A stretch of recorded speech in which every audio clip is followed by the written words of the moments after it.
Thank you for joining us on the Alliance Gold Digger podcast. I'm so excited to introduce you to my friend and a patient here at Alliance, Hannah Nabors.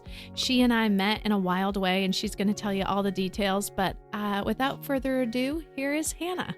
Thank you so much for having me. I'm super excited to be here.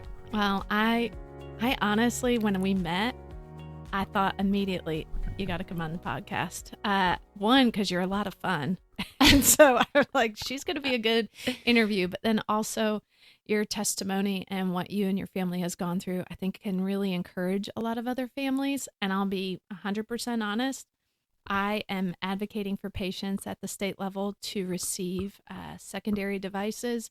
And your story is a great one for people who have never undergone amputation or need orthotics, prosthetics, anything. They don't know what insurance doesn't cover. So I thought maybe we could touch on all of those things. All the things, and let that be the story of the rest of my days. Like, let this be is for good, for sure. Thank you. Hannah, tell us about yourself. Tell us about your family. Tell us where you live. I mean, the short little drive that you just had to get to our office and all that. So we live in Rome, Georgia. And my husband, Josh, and I have been married for 15 years. We have 2 boys. Cole just turned 9 and Cade is 12. I teach special education at the elementary school at Mercy Elementary. And I coach high school cross country and middle school girls soccer. My husband, Josh, teaches PE at Mercy High School and middle school, where he coaches high school basketball and high school baseball. That's awesome. So super athletic family. Yes. All right. You got to tell everybody what was your sport? I mean, you were a major, awesome superstar sports. I don't know all your details. I only know through Jared, but tell me all of it. So the high school we're at now is very small. And so a lot of times students are multi-sport. Like, we're sharing athletes. Soccer goes to cross country, softball finishes softball practice, comes to cross country. But I actually went to a huge high school, but still found myself to be a multi-sport athlete. I grew up doing softball and basketball because my dad was the coach every time. And when I got to middle school, my friend Lauren was going to try out for the cross country team. And she said, will you do it with me? And I said, yes. I don't have anything going in the fall because I decided not to hang with softball. I think it was just on the cusp of softball moving to fast pitch. And I saw that as my exit sign. So I started doing cross country then. And I'll say cross country I loved the most. Basketball I did for my dad. And soccer came the easiest. So I kind of did all 3, but just coming at it from different views. But as I got to high school, I realized that I loved running.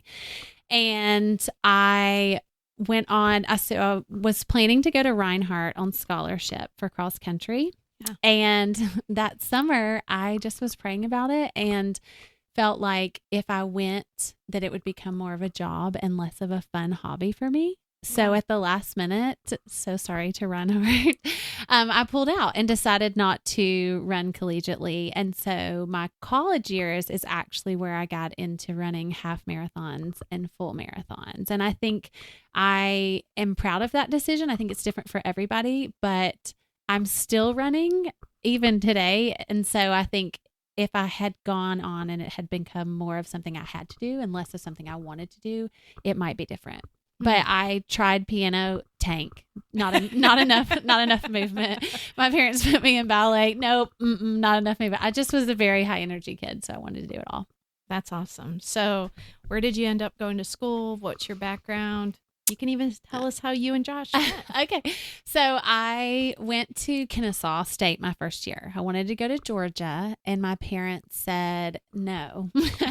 They said, it's too big. There will be too many distractions. I think they were just worried. So I went to Kennesaw my freshman year, and then I transferred to University of Georgia my sophomore year. And I did the University of Georgia, and then I went on to the Medical College of Georgia for a year. I met Josh when I was a senior at Georgia. There's a FCA camp in the winter called Winter Recharge. And so my senior year in college, I went, and I had been leading small groups at the time, but that year I went to do childcare. So all of the high school coaches would bring their various teams, any sport in high school, girls or boys. And so my husband actually was bringing his baseball team to the FCA Winter Recharge at the same time that I was there keeping the coaches' kids. And so he'll tell you that he remembers me, but I absolutely do not remember him. He never said anything to me. But one of the nights there, we did cardboard testimonies. I don't know if you've seen it, where on the front, you kind of give a hint about like what you've struggled with. And then on the back side about how the Lord redeemed it. And so out of the gate, he knew like that, like my biggest thing growing up or in high school, athletics especially, was an eating disorder. And so right out of the gate, he knew about this one skeleton in my closet before I'd ever met him. But after, he sent me a friend request on Facebook. And at the time, it was when the pictures were tiny thumbnails and you like couldn't tell who it was. And I thought for sure that it was this coach from Alabama that was very handsome. And I just knew that's who it was. And so he came to pick me up for his first date. And it was not him, but it still worked out really well because that after that first date, the rest was history. And so we dated for 6 months and we're married at a year and have been married ever since. Wow, that's awesome. I love it. And then fast forward, moved to Rome, have 2 awesome boys, working as a special education teacher. This is kind of where our paths are going to start. Yes. And you if you're willing to tell us kind of how you became a patient at Alliance, what brought you to our beautiful company, and why we're friends now. Yes. Well, the Lord brought me here, just to be clear. But so the morning of February 24th, it was a regular morning. I got up at 4:30. I went for a 5-mile run. I came home. I was getting ready for work.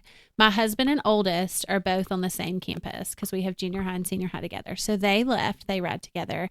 And my youngest, Cole, who was 8 at the time, and I ride together. So Cole came downstairs to leave and his hair was going in every direction.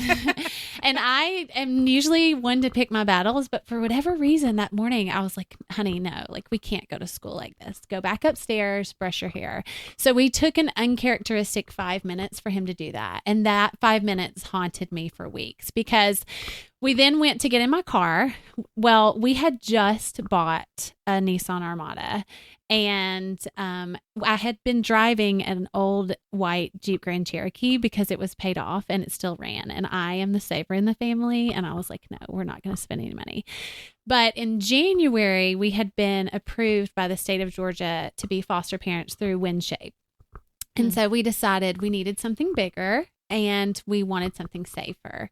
And so we had just bought this car in December. So it was February. We got in the car and Cole got in his booster for whatever reason, wearing his book bag. I didn't know that at the time, but his booster, we had actually just moved to be behind the passenger seat instead of the driver to make it easier for car drop off and pick up, soccer, sports practices, and keeping in mind that we had kind of put to foster 0 through 6. So we felt like there was probably a high probability that we would have an infant and we wanted a space for that car seat. So he got behind the passenger seat. We got in the car. We were talking about all things third grade, as much as the boys talk about third grade. Yeah, and riveting. Yes. It was a lot of would you rather scenarios also, to be fair. Yeah. We were talking about my team's soccer game that afternoon. And so as we were passing a restaurant where a lot of people eat in the morning called Old Timers, I saw a white car pull out and hit a truck that was in the median. And I'm sure it was only seconds, but I distinctly remember thinking, do I tell Cole or do I not? Because there was a car to our right, so I wasn't going right. The truck was in the median on the left. I wasn't going left. And so I ultimately decided not to tell him because I felt like the timing, I knew we would make impact, but I felt like the timing meant that we would probably just clip the front of the truck. So I didn't want to scare him. But within seconds, I realized I was terribly wrong. We were hit, T-boned on the driver's side where I was by the truck, and our car did a full 360 in the air. And that impact, if I let myself, I can feel it. I can smell it. It's like the strongest memory I have. And I think it's because as a mom, it's my job to keep my kids safe. And so the minute that truck hit, my heart just dropped. And I just remember thinking, what about Cole? Yeah. But I couldn't check on him until the car stopped. So we did a full circle in the air, and then we hit a culvert and we flipped onto the driver's side and then slid to rest almost at a utility pole. And so the next thing I know, I remembered hearing this like crying whimper. And I opened my eyes and realized I was essentially on the pavement. So the windows of the driver's side were gone. Like the door was bent backwards. How I didn't have road rash, I don't know. My face was super sticky.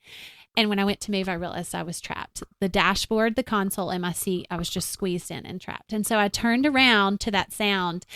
And I say it's one of the most beautiful things, even though it doesn't make sense. But Cole was hanging by his seatbelt and his book bag that he had decided to wear that morning. And he was just fine, but he obviously was scared. And so I turned around and he looked at me and he said, "Mommy, you're bleeding," with this fear in his eyes. Because as his mom, I'm a safe place. Like I am invincible. We all think that about our parents when we're young, like they can do anything. And so it broke my heart. And so I turned back around. I looked in the mirror, realized I had this gash on my forehead that was bleeding, and all the airbags had gone off. So I could hear people moving around. People kind of gathered quickly. We were near that restaurant. And this lady came to the windshield and it sounded like she was underwater. And I remember her saying, "Who's in the car? Who's in the car?" And I just said, my son's in the back seat. But I have prayed for people before to have peace without understanding, something hard is happening and just saying like, "Lord, like put their heart at peace, just wrap your arms around them." But that morning I lived it. I did not panic. I did not cry. And I think I knew that Cole was going to look to me to see what I did next. And so I just kept saying, "It's okay, buddy. It's okay." I couldn't think of anything to say, but I just kept over and over saying, "It's okay, buddy. It's okay. It's okay, buddy. It's okay."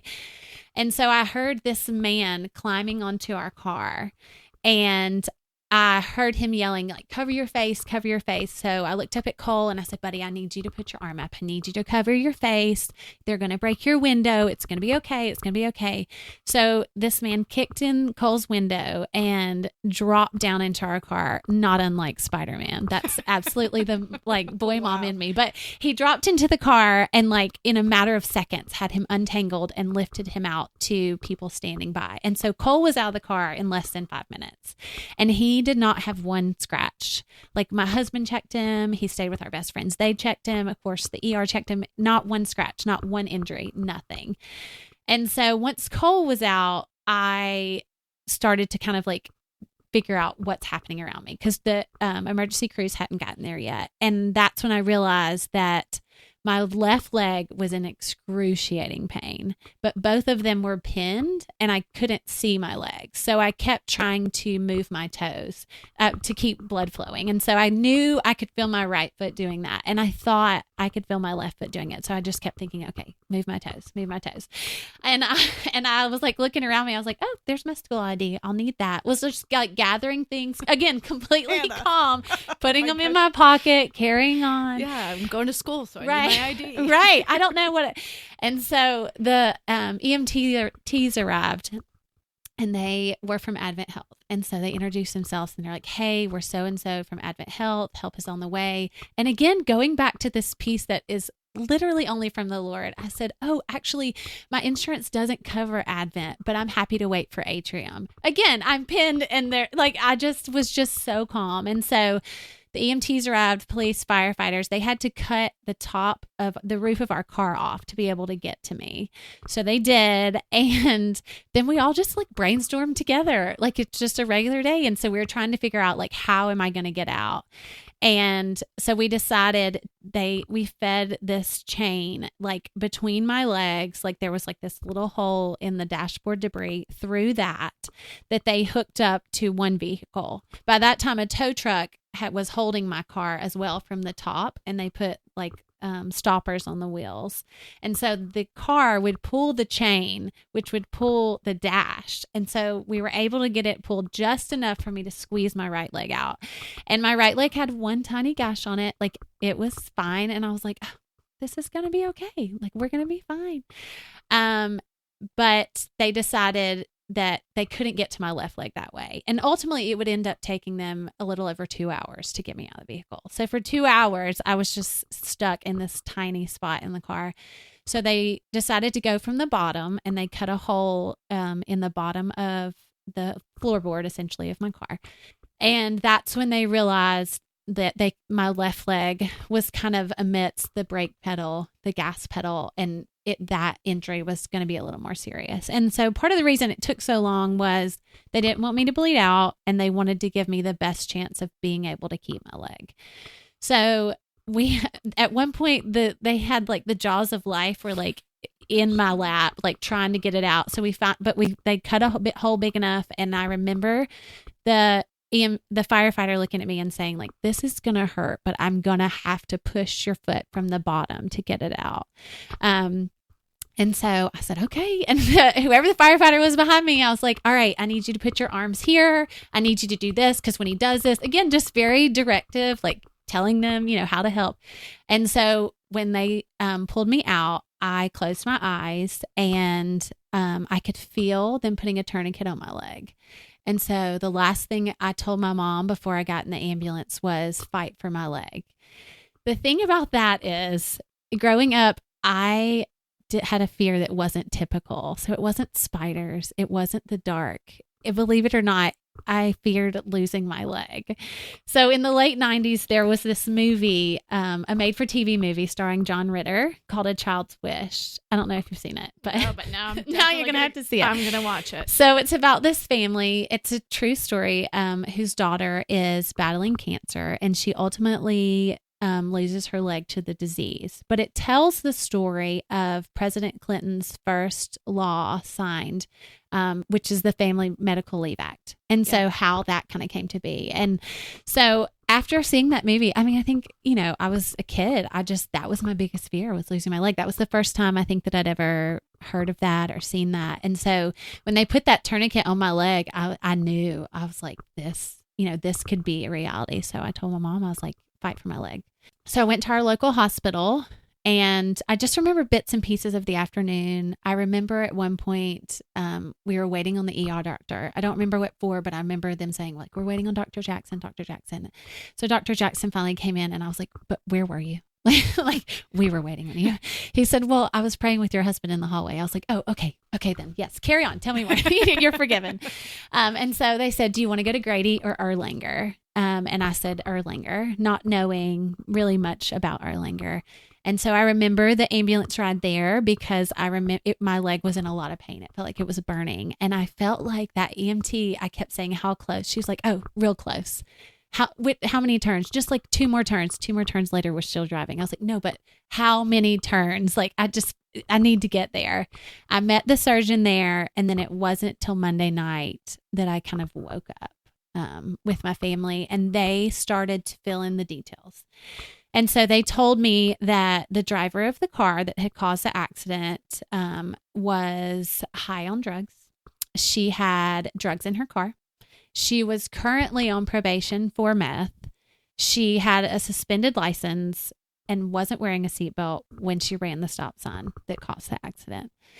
And I cannot thank my husband enough, because when they did that first surgery, they got in there and they called him, and they were like, listen, like, this looks really bad. Like, we can go ahead and take it now, or we can try to save it. And so Josh said, try to save it. Like, that's what she would want. She'd want this chance, like, try to save it. So when I woke up Monday night, I had a lot of metal in my leg. My family kind of filled me in. And then 3 days later, I ended up losing my leg.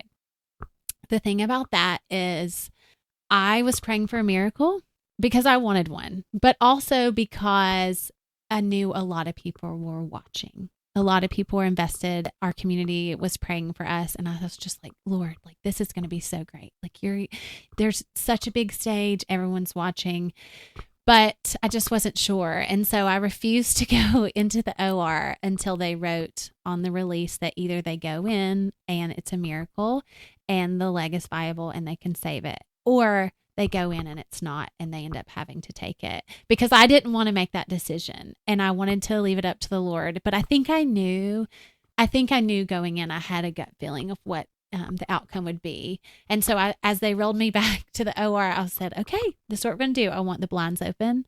I want only yellow flowers. No one can come in my room in tears. Everyone's going to come in bright colors. Like I think I knew. So I went ahead and set that stage. Yeah. And so sure enough, is what ended up happening. And as a runner and a teacher and a coach, it was devastating to me to lose such a big part of my body.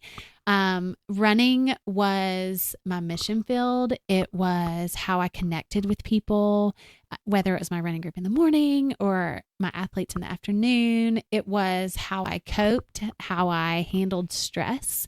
And I remember praying about it and being like, Lord, are you serious? Like my leg, like, think like we've done so much, but I had to believe that this was part of his plan. And I realized that I didn't get a big miracle, but I got a lot of small ones and small ones that I continue to get. So, my son walked away perfect, untouched. My brain and back were intact. The science of prosthetics that have like allowed me to walk and then now like hopefully run. And so we just continue to see his goodness. And I kind of come at a point of I can be patient with my suffering here because I know in eternity there won't be any suffering. And I hate to lose my leg, but my life is about so much more than my body. And so I remember I lost my leg on Thursday, and on Friday I was finally well enough 4 days later to get in a wheelchair with all of my wound vacs and all of my equipment and go out into the hallway, which was huge for me. And so it was nighttime, and my mom pushed me to the end of the hallway, and I said, can you just leave me here? Like, can you just give me a second? And she did. And she took a picture, which will always be meaningful to me because I remember looking out over the lights of the city. And I was thinking about my reality, my family miles away. And I just thought, like, this is going to make me or this is going to break me. And for whatever reason, I immediately pictured my oldest in college, and he's on a date. And the girl asks him, like, hey, tell me about your family. And so I thought, is Cade going to say, well, when I was a kid, my mom and brother were in an accident that tore our family apart. We were never the same and couldn't come back from it. Or is he going to say there was an accident, but my family overcame, we triumphed, and we were stronger for it? And so when I got back to my room that night, I immediately knew what the answer was. Like, I would refuse to let this change the trajectory of my family's life. And it like boots on the ground. Like, we're doing this. This is what we're going to do. And we're going to move forward. And I think being a boy mom also helps because they don't sit still and they do all the sports and all the things. And so that has been a big motivator for me through this process. But there has just been so much good, which sounds weird to say. But I have learned so much about God's character through this. Our relationships have been mended. They've been grown. What we thought were priorities, realized like, no, that's not the priority. All the small gifts from the Lord and just so much gratitude. So much gratitude that I remember the day I was able to stand on my prosthetic leg and hit the big three. I was able to do a little laundry, unload the dishwasher, and make dinner for my family. And I just sat down in the floor in my kitchen and cried. And I was like, I feel so unworthy. Like, thank you, Lord, that I can do this. And so those menial tasks have become the absolute joys of our days. To be able to do those things, it's just, I think our whole perspective has changed, but for the good. I think a lot about John the Baptist because he was asked to lead the way and to lay the groundwork and to tell everybody the Messiah was coming. And he did, but he never saw the fruits of his labor, as we would expect. And when Jesus got there and was doing miracles and was preaching, like, John wasn't there. He was in prison. And he chose to believe in a God that didn't live up to his expectations. And if he can do it in a cold, dark prison and eventually go on to be beheaded, like, I can do that. And kind of what I said at the beginning about like, let my story make a difference. We also hear about David and Goliath. We all know that story from church. Yeah. But that's one chapter. Like, the next 12 are about David finding refuge in the Lord and when in this time of fear and uncertainty. And so like, let that be my story too. Let it be that people recognize like this terrible thing happened, but she chose to hold on to a steadfast Lord. So no, I think you hit the nail on the head of one. Thanks for sharing. I know that one, you could totally be like on a stand and tell everything that you need to say, all the perfect details. I don't know how you remember all of those details, but I just applaud you for choosing to lay your life down. I know that this is not what we all would have chosen for you, but in the end, you're choosing joy instead. And I am floored though that you remember the burning, because a lot of patients talk about it, and I know that you just didn't lose your leg. There was other scrapes and bumps, and yes, there's a lot going on here. Yes. So actually, when I woke up Monday, so my left leg was broken. My foot was in bad shape. I had fractured both of these bones in my face. My bladder and kidney were bruised, and there were lacerations all over me. Of course, I had that huge gap, and I would go on to have this hematoma that lasted for weeks and weeks and weeks. But you're right. It was more than just this one thing, but you were also right. And when you said choose joy, because it is a choice. Yeah. Like those, like when I came home from the hospital, you know, I was in a wheelchair for 2 months, and I couldn't live at my house with my family because of the way our house is laid out and accessibility. And I couldn't sleep. If I slept, it was maybe 2 hours a night, and my body was in constant fight or flight just from losing it unexpectedly and just the trauma. In fact, if I did fall asleep, the only way I could fall asleep was like doubled over almost, like bringing my knees to my chest, but you know, you can't bend your knee in the beginning like that. So it was more of like, I'm like, wait, how are you doing that?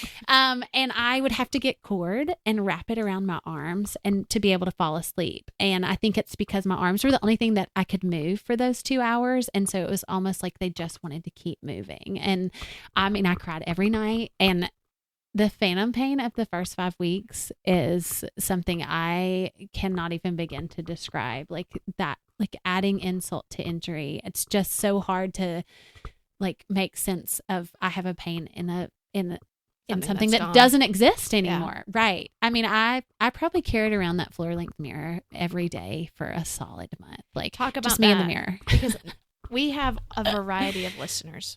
Why do we use floor length mirrors, and why did you carry it around, and what's the science behind it? I'm sure you can educate our listeners. Well, to be fair, in the beginning, if you told me if I stood outside and with my mouth open in the sun and it would help, like I would do it. That's so fair. Acupuncture, I was there.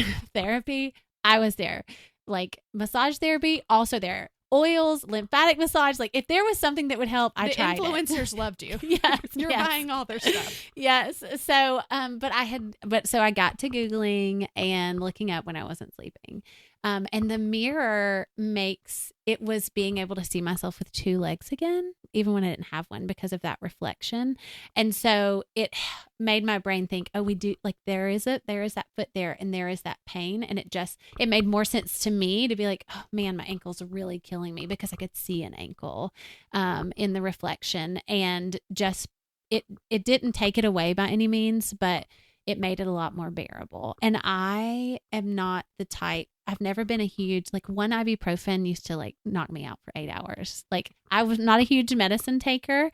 And it broke my heart to have to choose to take medicine in those early weeks. But it was either that or something darker, because that is like, it's a pain that can't be touched. It doesn't make sense. There's nothing you can do. It's excruciating. And I mean, that was the worst part for sure. Oh, I'm sure of it. I want to transition to kind of, you decide that you want to get a prosthesis. Mm-hmm. You've working, and it's just, you want to run. Mm-hmm.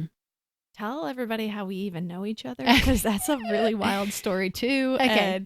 And you get to tell your story. Okay. So when I left the hospital, I had to go across state lines. And so that was a big, like, even to have to ride in the car And so they basically just sent home modified medicine because we had to cross state lines with the prescription and whatnot, and a script for PT, and said, okay, good luck, go team, and sent me home.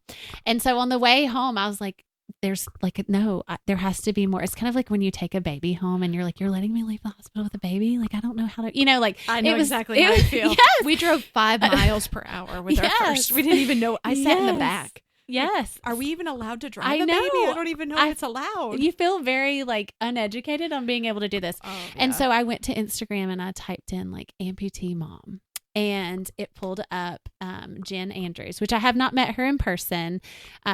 But she is in Charlotte, I believe. Yeah. And so right there in the back of the car, I sent her an Instagram message and I was like, I lost my leg. I don't know what to do. I don't know what to do.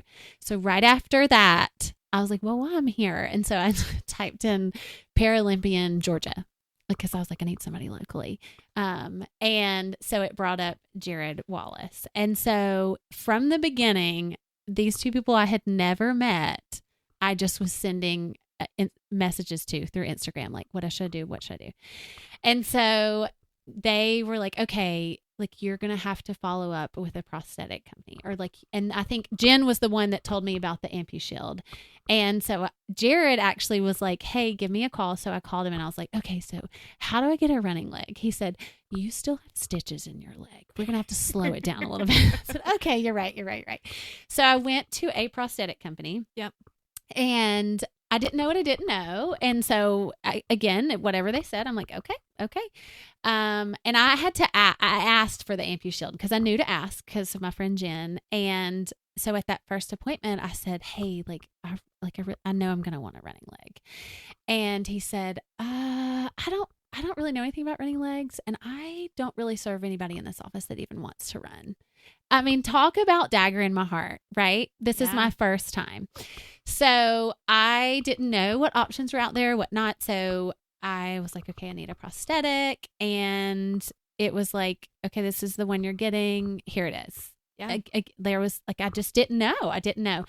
And so I finally was like, Jared, like, let's meet. I have questions. So I met Jared in Athens, and I was asking a lot about like, mostly how am I going to be able to run, but also like, how do I walk? What is this? And I just was expressing a lot of frustration with the prosthetic that I had. And he was like, I think there are some ways that this can be better. And I was like, I know, like, I heard I'm going to have to go to Chicago for a running leg. Like, how am I going to do that? I don't know. And he was like, no, you don't have to go to Chicago. I was like, I just don't know where to go. And so he said he listed 2 or 3 places, with one of them being Alliance. He was like, reach out to one of these people, and so he was kind of telling me a little about each. And he said, well, at Alliance, Jason's great. They're amazing. He was like, and I also think you would really love Rachel. She is a go-getter. And if there is something right and something true, like, she's chasing it down. And I was like, okay, done. That's the one I'm calling, just based off of what he said about you. And so I called you, and you picked up, not like somebody in the front office. And I just kind of said like, hey, like, I don't live here. I live in Rome, but like, I need this. And you right off the bat were like, we're going to help you. If we're not a fit, we're going to find somebody that is a fit. We're going to find a fit for you, which I thought was so impressive to me, because, a lot of businesses will be like, yes, come to us. We're the best ones. You have to be here.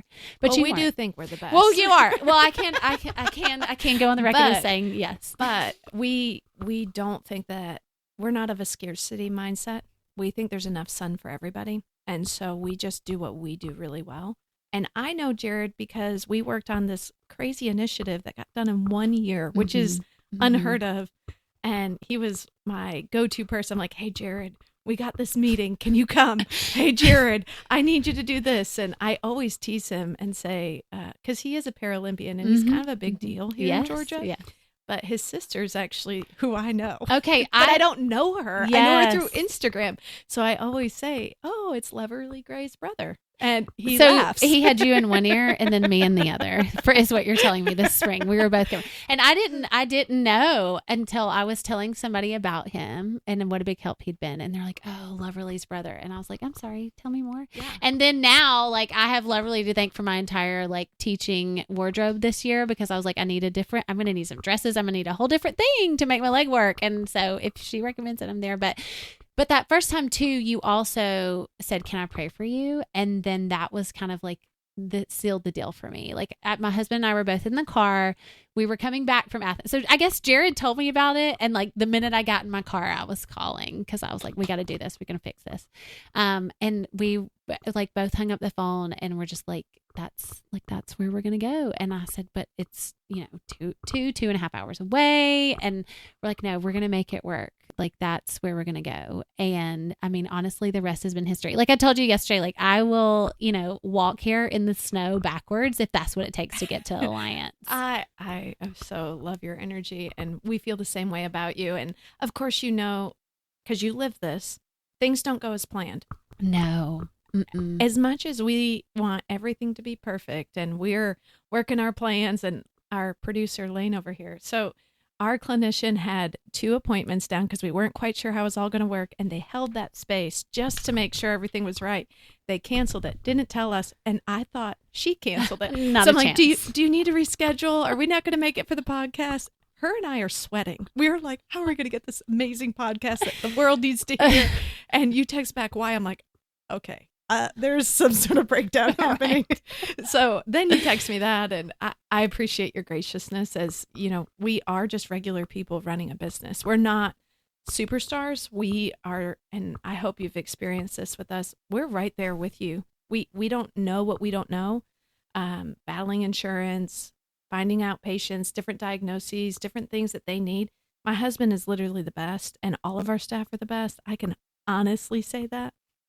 Well, you're genuine. Like so I wasn't going to come back to work. But then I realized I had been telling my students, my special ed students for years, like, hey, this disability doesn't have to hold you back. Like you can do anything that anybody else can. We may do it differently, but like, it's not going to hold you back. And it just dawned on me, like, no, like I have to believe that for myself, and I have to show my students that I believe that for myself. Like what I say, I believe. And so it's very much kind of that way with Alliance. Like you're genuine, but like what you say, you believe. And I think that first time too, I was also came kind of questioning because my first prosthetic I was supposed to get on a Wednesday. And that company called and they're like, oh, actually, like it's not going to be ready till next Wednesday. And when I say devastated, like the first thing I wanted to do in my prosthetic was stand up and be able to hug both my boys at the same time. Yeah. And so to call and be like, well, it's going to be next Wednesday, like from a business standpoint, as a number, like that's easy. That's fine. Like we'll just call her and tell her. But for me as the actual patient, like I was brokenhearted. And so that's another thing about Alliance is, there are bumps and there are things that don't come in. It hasn't always been perfect. Right. I don't want to paint any pictures. But I'm not a number. And I think like you recognize like, hey, when I call and say this, it may break her heart, or it may make her like so excited that she just wants to yell and scream. But you recognize that and you think about it before you reach out. And so that too is like something that makes it feel like home.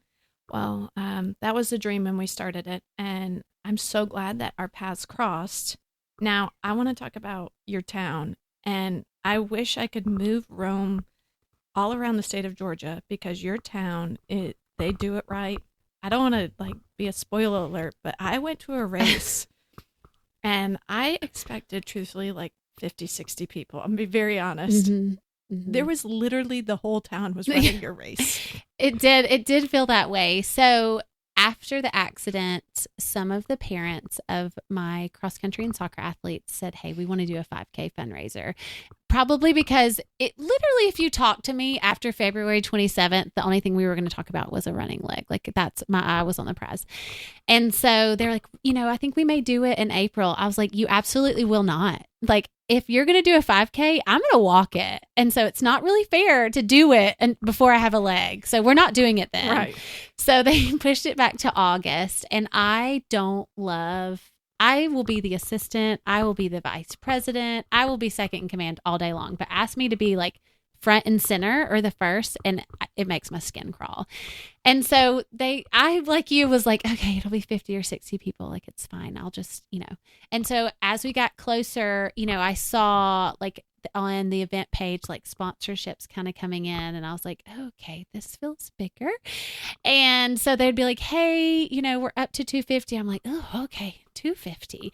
And so when they were like, we've got, we have 500 signed up, I was like, guys, don't call me back. Like, I have to check out. That's too much for me. Oh gosh. And so that morning I like woke up late. I was late getting there because I wouldn't get out of the bed. Like my husband was like, we have to go. I was like, oh no, like all these people. And it's like they're going to definitely, I was like, maybe they just won't notice me. My husband was like, that doesn't make a lot of sense. Like it's your 5K. So I snuck kind of under the timing tent and I went off with the 5K. And when I came back that last 100 meters to the finish line, that 745 people showed up that point. It gets me every time I think about it. Like it was one of the most overwhelmingly beautiful mornings that I will ever have. And it was a testament to our community. Like they gave up their morning and chose to come and run or walk. There were people that I know have looked at me and been like, I'm never doing a 5K with you. I'm not a runner. Like they were there. There were people that, had come from all over. Like, yeah, there was a girl there from the Czech Republic, but she was like visiting family, who didn't know me, but she came, family came, my college roommates all came that weekend. It was the most amazing weekend. I am also on the champion board for ESP. Like our ESP participants came. Like I have never been more proud to be from Rome or to be a member of that town, of just the love that was poured out for us. And that was on a public scale. Like privately, it has been matched. And there is a lot of kind of loneliness being an active amputee in Rome. There's not a support group. There's not a lot of us. In fact, I remember the first time at physical therapy when I saw someone else that was an amputee, I was like, look, there's two of us. Like I just didn't know. And so it feels isolating in a lot of ways, but that morning it wasn't isolating anymore. Like knowing that my community believed in me and they loved me and they were in my corner.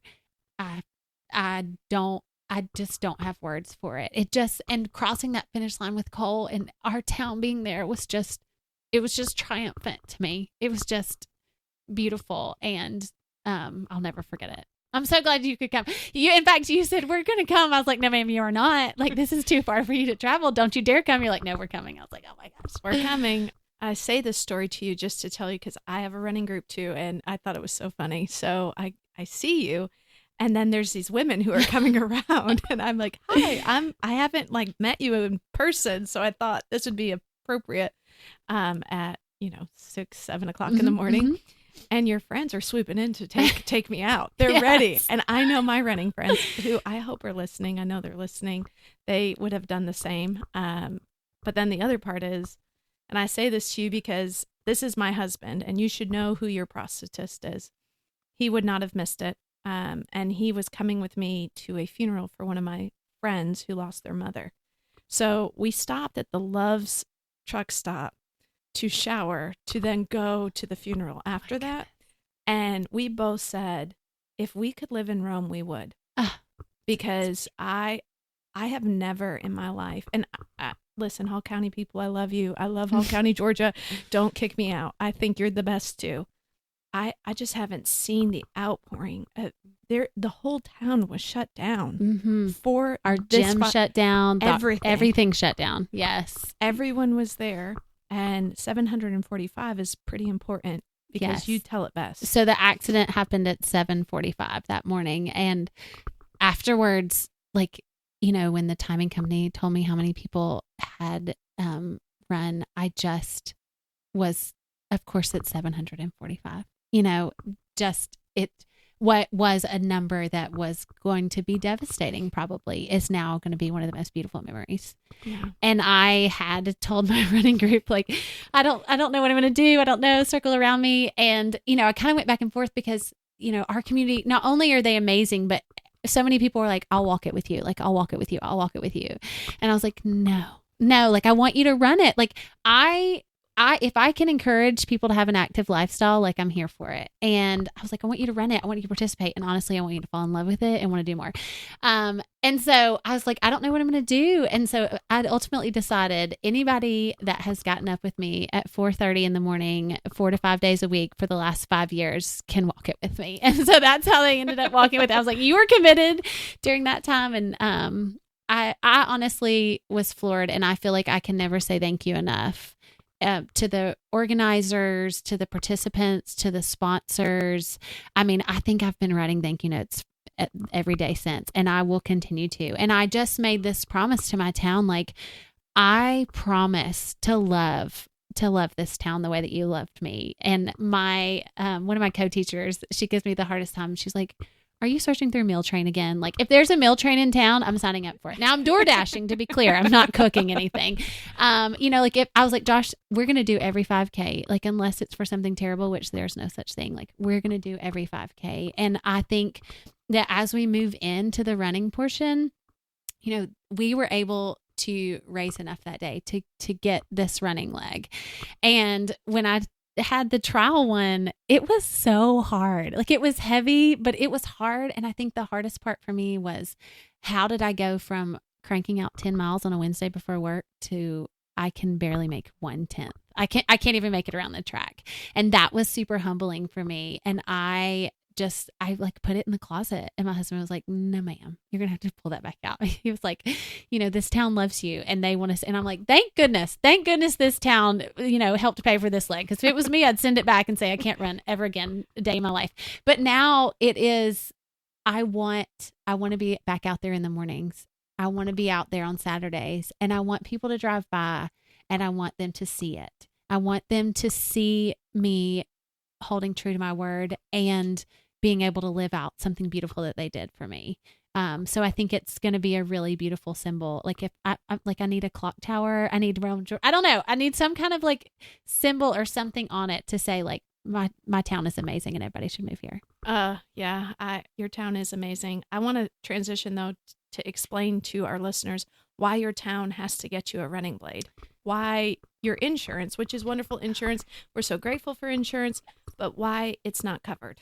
Okay, so in my days of searching the Instagram, because I am in a wheelchair and what else am I doing? I think so I did at one point type in amputee mom, Georgia. I'm building my like crew here, and brought up Linda Fisher. And so as I'm like going through Linda, and she had a blog too, which was like a big help. I'm like reading through her blog. So she was involved in the So Everybody Can Move movement. Yep. And I think I reached out to her and I was like, but what can I do? And she was like, well, you can email. I'm like, who? Anybody. I'm emailing everybody. You want me at the Capitol? I'm there. What do you want? So I started sending those emails. So that's when I started following it. And I think that first prosthetic company had been the one to say, like, insurance doesn't cover this, which boggled my mind that it wasn't covered. And so I was following So Everybody Can Move, and, I saw it pass and I was like, this is amazing. Like, this is perfect timing, until I realized that as a teacher with state health benefit, like, that's a self-insured government plan, self-funded. And so it's not a commercial insurance. So it wasn't part of that.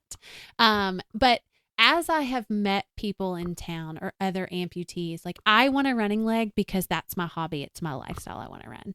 But there are so many people that just want to be able to move, just want to be able to walk. Like, the first morning I could put my shoes on and, like, I was stressed and go for a walk in my neighborhood. I mean, it was like such a huge blessing. So much, in fact, that when I went to the next cross country practice, I was like telling the kids, okay, run this and this. And when you get back, we're going to do a couple of strides. And they were like, oh, not strides. And I was like, literally, you don't know what a blessing it was. Like, I got kind of stern, and I was like, you don't know what a blessing it is to be able to move and to move freely without having to pay for it. But I had no idea. I mean, I didn't know a lot about the amputee community or anything really before. But I am very passionate about it now because I love being a teacher. I love teaching Georgia's kids. I love my job as a special education teacher. But even to do my job well, I need an active leg. I need, a leg that will allow me to be able to move quickly or to get down on the carpet and get back up or be able to help with a wheelchair or help with a walker. And so I just feel like, yes, of course, state health should help pay for this. Like, I'm pouring everything I have into the state. And so like a little support would go a long way. And I think they're eager to do it. And so I know you've met with some lawmakers, and our good buddy David Clark is going to move this forward for us this session. So if you're a lawmaker listening, we're coming for you. Yes, I'm coming down to the Capitol, and I wear heels, so you will hear me click-clacking everywhere around and peddling our beautiful bill. But when we had this passed, it was such a beautiful moment to have all of our very diverse group, because like you said, not everybody wants to run, but everybody wants to shower. Yes. And most people don't know that a shower device is not available. Some want to cycle, some want to swim, some want to lift weights, and to have a primary and a secondary. And our bill, which I'm just so proud of, I'm sorry, it was like my baby, to have 3 potential devices per affected limb, eligible for coverage if medically necessary. And we have an amazing state that adopted this in 1 year. It didn't take that much. They all love this community. So we're at the Capitol and we're all together. And I'm thinking, this is the best. My people, the lawmakers, were all together, and we had to relinquish state health benefit plan to get this through. Right. But my buddy Linda Fisher is also on state health benefit plan. And she was my first patient advocate that I heard talk about how this would affect her life. We knew shower devices and different things, but an activity specific, and a mom. And I made her promise that if she were to advocate, I was like, I'm gonna get it done for you. And when I had to release it, I called her and I was like, it can't get done this year, but I promise you in 2026, I'm coming for it. And there's no way that I'm going to let this go. No. And she said, I might not even qualify, Rachel. It's okay. Don't worry about it. I was like, no, Linda. No, Linda, we're doing it. We're doing it. I didn't know you were coming to my desk. And so when Jared said, hey, you're going to want to ask her if she'll advocate, because she has that kind of energy. And I was like, great, we need her. Yes, I'm here for it. And already you had a conversation, you're already advocating for it, and you realize the benefit. If you could talk to the lawmaker or the person who really knows nothing about amputation, prosthetics, why this piece of legislation would change your life. I will also say that the newspaper, when they were kind of doing a pre-story about the 5K. And I was like, what I also need you to put in there is that insurance doesn't cover this, because people don't know. They don't know. Even people that come into the 5K, they're like, what is this for? Like, just your hospital bills? If I could talk to somebody, I think that I would tell them that kind of like you said, I can be patient with my suffering. Like, I can do this, but I didn't ask to do this. I didn't ask to have, my mobility taken. I didn't ask to lose something that I do that makes me feel alive, like being able to run. And I want to do it. And I want to be able to do it well, just like my students. Like, they want to do all the same things. I do too. And even outside of running, Jason and I have talked about, like, we had to close our home, which, we'll get there. We'll open it back up. But like, if I'm going to open my home for foster care, like, I want to be able to feel confident with a baby in one arm and maybe a toddler on my hip on the other. I want to have sure steps. I think that, like I told my students, like, I can do anything anybody else can, but I need some help. I need some help getting there. I need the right tools to make it happen. And, I am fortunate enough that I have this amazing town. But in the paper even put in that they're like, as a teacher, she doesn't make enough. Well, you're right. As a teacher, I don't make enough to cover that. But no one really makes right, enough. Right. If I could tell you how much they cost. I know. But I need some help, and I it's hard for me, but that means it's also hard for a lot of other people too. Yeah. And I don't think any of us would choose or like volunteer to be a part of this community, which is amazing, by the way. Once you get here, nobody wants to be in it, but once you are, it's amazing. But we can be better. I can be a better teacher. I can be a better mom. I can be a better citizen. I can be a better change maker. There are so many things that I can do better with just a little help, just to make my days a little easier, to help me be a little bit more active. And that's what I want. There are so many other, being on the champions with ESP, like there are so many other things that insurance covers that makes I was just going to say this life easier, Yep. From all sorts of medical equipment. Like if we can have a shower wheelchair, then I would also like to be able to shower, if we can have any assortment of medical equipment, then why should amputation or limb loss be any different? Yeah. Plenty of medications, lots of different procedures are covered. I definitely think it's just educating those that make this decision. And what was so positive in my experience is talking to the insurance lobby, and we were able to come to an agreement. So I am a firm believer you can find common ground with those that you don't agree with. There's something that we all agree upon. And I know here in Georgia, because I lived it, we all agree that Georgians matter, that their lives matter, whether you are on the amputated side or in living with limb loss or limb difference or not. So there's no ins and outs. When that was the number one thing that they asked me when I came down, like, how much is going to cost and how many people does this affect? Because we got to figure this out.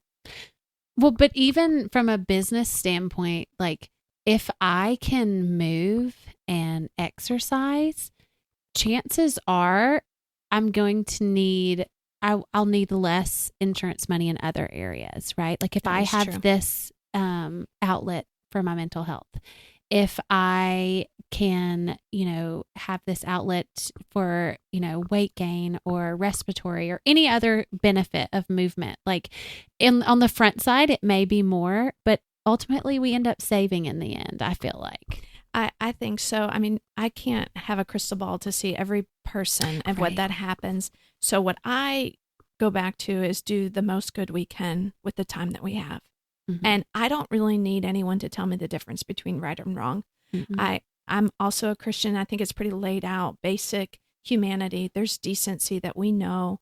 If we can give a cold drink of water, and the cost, it's really not that much. And I'm so grateful that we have a state that's working with us, preparing fiscal notes, understanding how much this would cost our state. When they look at it and they say, this is a cold drink of water. Right. We need to make sure this happens. And so far, I could shout out all the names of all the legislators that helped us, but Randy Robertson was the person. Our bill died literally in a committee. And I remember thinking, really? Is this it? That like we worked all this time. And when I looked at the landscape and I said, who are going to be our friends in this committee that I have to testify in front of? I picked him as my enemy. I didn't think he was going to be for this at all. He had kind of all the markers of like, maybe he's not going to be a friend. And he spoke up and he said, people can't shower. You're telling me here in Georgia, that's not covered? And he walked down the stairs with our buddy Elliot, who is a little boy. Yes. I'm a follower of all of them now. Susie, really busy on the Instagram those wheelchair months. Yeah. Susie is a dear friend of mine. She's got to come on the podcast too. Poor Elliot. We drug him everywhere, but he loved it.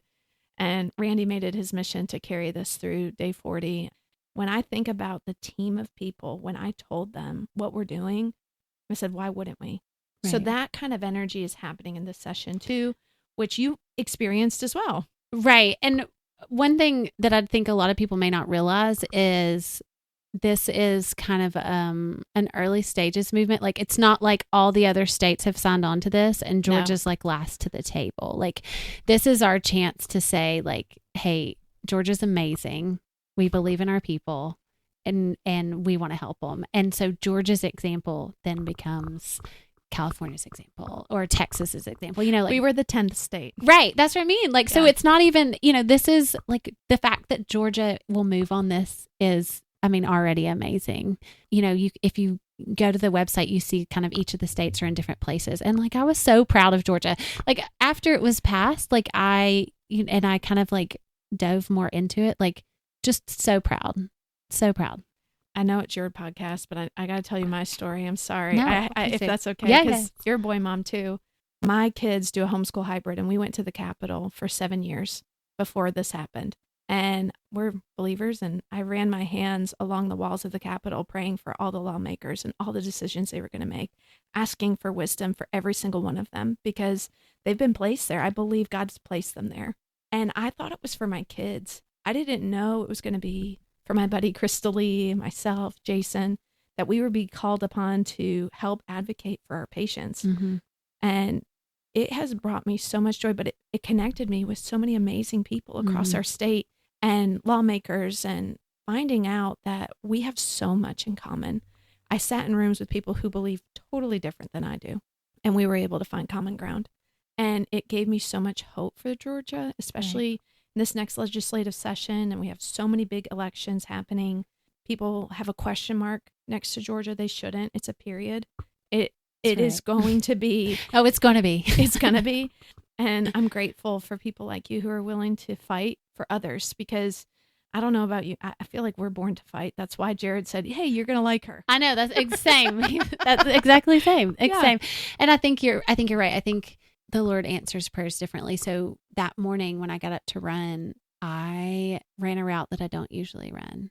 And I don't know that I've told anybody this. I ran through a neighborhood of someone in our school system, and he and I just didn't see eye to eye on a lot of things. And I stopped at his house and in the road, like I wasn't at the front door.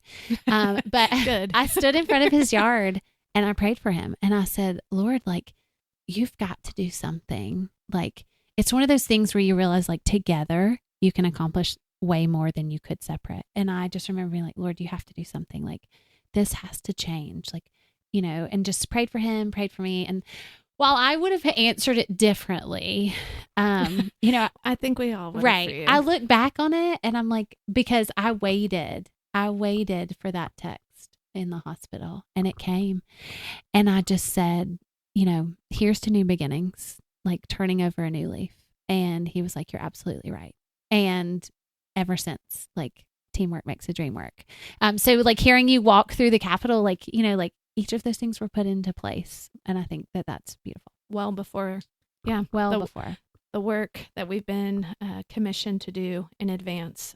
I wanted you to talk about kind of your next, what you're thinking for the future, but also what tomorrow is, because I feel like we should talk about this awesome opportunity and how long you've waited, and you didn't have to walk through snow backwards. That's so I'm right. so grateful. I came here in a car. You came here in a car. Yes. You're next. So when I woke up, I said, all right, we're going to do a marathon. And I don't know why. I don't know.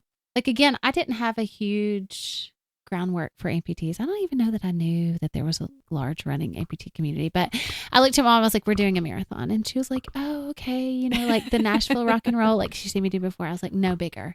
She was like, okay, the Nike women's in San Francisco, you're going to do that again? No, bigger. I was like, I want to do Boston. I want to run Boston. And so I think that is my biggest goal first, is like, I want to run it. I want to run it for me. I want it to run it to prove to myself, like, we can make it back and things are going to be fine.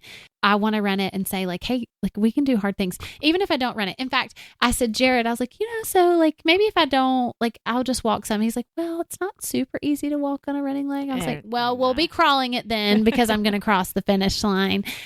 So athletically, like, that is next for me. And then Jared was talking about, like, he's a sprinter, you know, And I was like, but is there pole vault? Because like I've always wanted to try pole vault. He's like, no. I was like, okay, cool. But he was talking about long jump, and I was like, well, wouldn't it be fun to long jump on a blade? And so like I feel like for me, like all the active things, I want to do them. Like, as you know, like the first time I met Carol, I was like, Carol, I need to do a cartwheel. And then my PT, I was like, I need to walk on my hands. Like I want to do all the same things. Kind of like my kids. Like I want to do all the same things. And so I have been dreaming about tomorrow for almost 7 months. It'll be, actually, yeah, today is 7 months since the accident. So I have been dreaming about it, and I've like obsessed over it. I've had it circled on my calendar.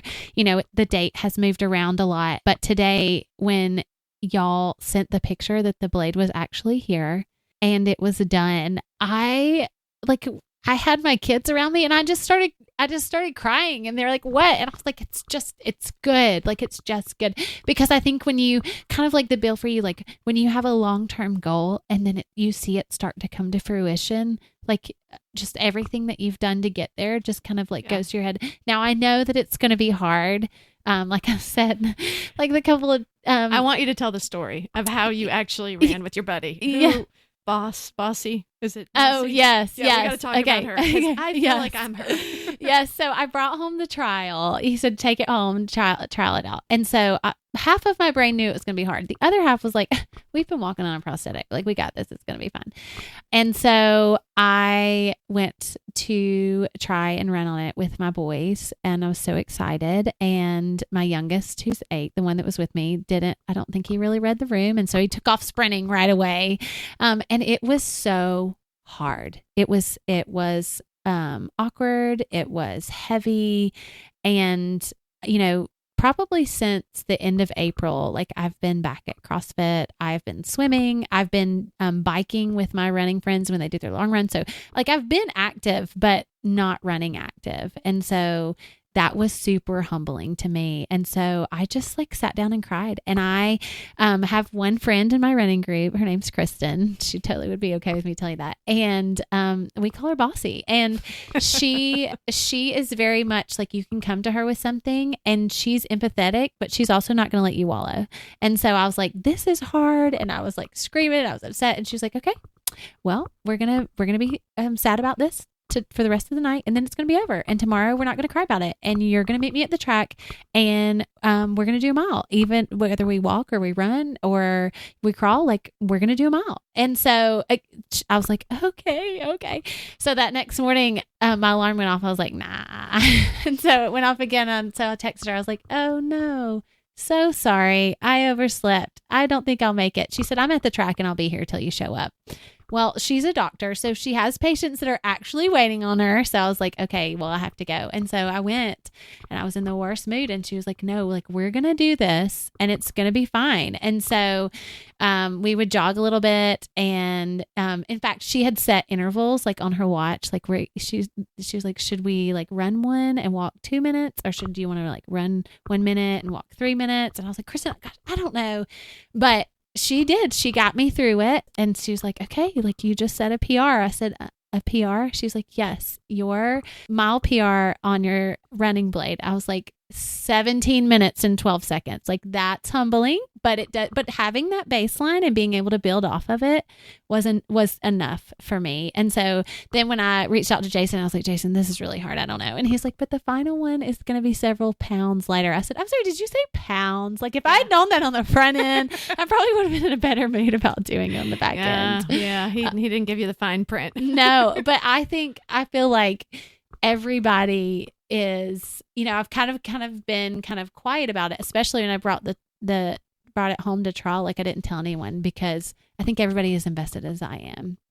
And so slowly, you know, it's kind of gotten out that it's tomorrow. And I feel like my phone keeps going off like, it's tomorrow. Like, we can't wait. You know, like, let us see it when you get back. And honestly, I feel like if I rolled back and was like, okay, guys, I brought my leg home, that they'd all show up on Saturday. All 745 of them been like, well, we're going to run a mile with you anyways. Yeah. So our cross country team has sectionals November 1st, and then we'll go on to state. Well, the middle school team that I coached for years and years, their state is October 11th. And so I said that, we always go down the night before, we preview the course, and I'm going to be the one going with them because their coach had a conflict. And so I was telling Kara, one of the ones that planned the 5K, her daughter runs on the middle school team. I said, I want to run this first section of it. It's like starts on a football field, and they go through the football field and kind of like up into a wooded path, which I can't really remember like the elevation, but I was like, okay, my goal is I want to be able to at least run when we go preview the course with these kiddos that like I've had since 5th grade. Like I want to be able to run this section with them on my running blade. And so that's like my short-term goal right now. Boston's long, but that's my short-term goal, is to be able to do that. And I'm going to, because I want to. Oh, you are. You're also going to run Boston. I also am going. Yes. Can't wait to cheer for you and help you get there. And it's not even about time anymore. It's just like being able to do it and like push the limits and prove that you can do it. You can do it. Yeah. This is the part of the podcast, and I know like we're way over time and all that stuff, but there's somebody who is actually in the shoes that you were in. Accident, traumatic amputation, and then an elective decision. What would you want to say to them? They're listening. I know they are, because their friend sent it to them. I would say it's going to be okay. The sun is still going to rise in the morning, and there's still going to be just love around you, and it's going to be okay. It's going to be hard. I'm not going to lie. It's going to be hard, but it's going to be okay. And what was meant for evil, the Lord is going to use for good. And there are going to be hard times. There are going to be hard days. There are going to be nights where you cry yourself to sleep, but there's going to be mountains. And through this first 7 months, we climb Mount Everest and we get to the top and we celebrate, and it's amazing. And then it feels like the next day I'm back at the bottom. And it is just like challenge after challenge, but it is a challenge that when you do get to the top, it feels more amazing than anything that you've ever done before. Like there's nothing that you've accomplished this far that will feel better than what's to come. And you will not recognize yourself 2 months from now, 4 months from now, 6 months from now. Like you're going to do it. You're going to make it, and you're going to look back and think, I can't believe I can't believe I ever thought that this was going to be a far off dream for me to ever get here. People are going to come beside you. They're going to love you. People that you don't know are going to take the time to help you. I'm going to take the time to help you. Like, please let me go on Instagram and DM her. Yes, she'll answer you. Yes, please. I will. But it's going to be okay. And I think you wake up every day and you make the choice to choose joy, and you make the choice to believe that God is still good, and that, the joy, the world didn't give you that joy, so it also can't take it away. Like it's built in you, it's there, and you choose that. You choose joyful, you choose gratitude, and it can only go up from here. Well, that's great advice. No matter what you're facing, that's sound. I love to give people the opportunity, because you have a microphone and you've walked a lot of different seasons with these people, but who do you want to thank? Who do you want to say, gosh, thank you so much? I want to thank my family, Josh, of course, my husband, my boys, my amazing therapists, my Instagram friends I've never met, my running group, my coworkers, the friends that took care of my boys. I mean, honestly, like my church, the people that changed my oil, like the people at the grocery store, like so many people that I just have never met that said, hey, like I see you and I'm praying for you and I'm so proud of you. And I think that's what it takes. I think it takes knowing that people are in your corner and they believe in you to keep going, and knowing that they're there. And so I'll never be able to give an exhaustive list, and I'll never be able to tell them all like how much it meant to me and how thankful that I really am. But it's going to be okay. And I can't wait to be that person for somebody else. I can't wait for someone else to be sitting here and say, like, I'm thankful for her because she pulled me through, just like Jared and Jen have pulled me through. Yeah, you will be. It's a tight community for sure. With that, I thought we ask all of our friends who are praying people, which I know you're a praying person. Would you be willing to pray for somebody who is laying in a bed, not sure if they're ever going to walk again? Yes. Thank you. Okay. Dear Lord, we do not pretend to know why things happen the way they do or when they do, but we know that you are good.